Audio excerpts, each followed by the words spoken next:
जयराम जी की जय। साईं लीलाशाह स्वामी लीलाशाह सत्संग में आपका स्वागत है। आज का विषय है दृष्टा एवं दृश्य। 26 सितंबर 1961 को बाटवा में किए गए प्रवचन में स्वामी जी ने कहा है कि एक जड़ वस्तु है थाली, उसे रोशन करता है दीपक, दीपक को जानता है मन, मन को जानती है आत्मा। इससे सिद्ध हुआ कि आत्मा ज्योति के सहारे मन प्रतीत हुआ, मन के कारण दीपक तथा दीपक द्वारा उस जड़ वस्तु थाली को अंधेरे में देखा।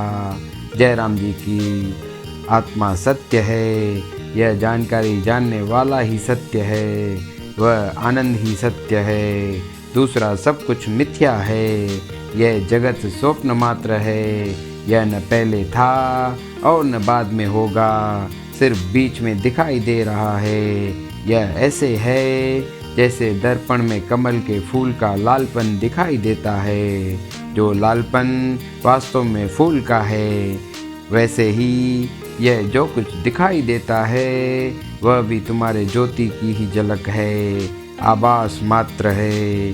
जयराम जी की शब्द, स्पर्श, रूप, रस व गंध को जानने वाली आत्मा सत्य है, वह कभी भी नष्ट नहीं होती, सब में आकाश की भांति व्यापक है, सबका आधार है, एक जानकारी है, उस जानकारी के द्वारा ही सबको जान सकते हैं।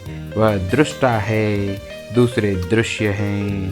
दृष्टा दृश्य से भिन्न है, जो सत्य व्यापक एक है, वही नूर है, वही आत्मा है। ज्ञानवान उसे कहा जाए जिसमें सतोगुण स्वभाव है, देवी संपदा गुण है। किसी को भी तब तक ज्ञानवान नहीं समझना चाहिए जब तक उसमें ये गुण न आए। जयराम जी की जय। साईं लीलाशाह।